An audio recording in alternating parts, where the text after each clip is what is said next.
আজকের দিনটি ভীষণই ভালো, মহাশিবরাত্রি। তো আজকের দিনটা কীভাবে কাটালাম তোমাদের সাথে ভাবলাম একটু শেয়ার করি। মানে শেয়ার করতেই পারিনি, একটা ভালোভাবে ভিডিও শেয়ার করতে পারিনি বা কোনো রিলসও শেয়ার করিনি গো। সকাল থেকে এতই ব্যস্ততা, কেন ব্যস্ত হবো না বলো? এদিকে সকালবেলা পুজো, তার সাথে রান্নাবান্না, দেন আবার মন্দিরে যাওয়ার জন্য সেটাও একটা প্রেশার। মানে সব কিছু সামলে নিয়ে যেতে হবে, এরকম একটা প্রেশার। আর তো কিছু না, এবার শুধু আমরা খাবো না তা বললে হবে, বাড়িতে তো আরও সবাই খাবে, তাদের জন্য রান্না করে রেখে এই যে আমি বেরিয়েছি। এতক্ষণে কটা বাজে? একটা নাকি একটা বাজে না, 12:30টা বেজে গেছে। এতক্ষণে আমাদের যাওয়া হচ্ছে, সব মেজমণি সামনে আছে।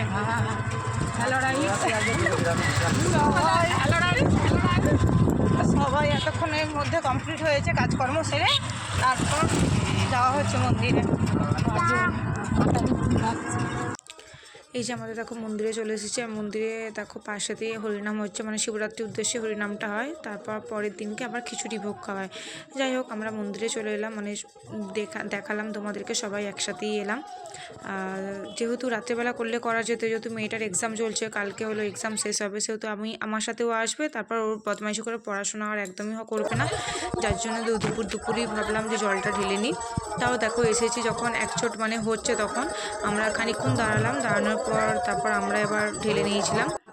পুজো দিয়ে ফিরতে ফিরতে মিনিমাম আমাদের 2টো বেজে গিয়েছিলো, মানে হালকা মিডিয়াম ভিড় ছিল। যাই হোক, একটু তো ভিড় থাকবেই। তারপর পুজো দেওয়া কমপ্লিট হলো।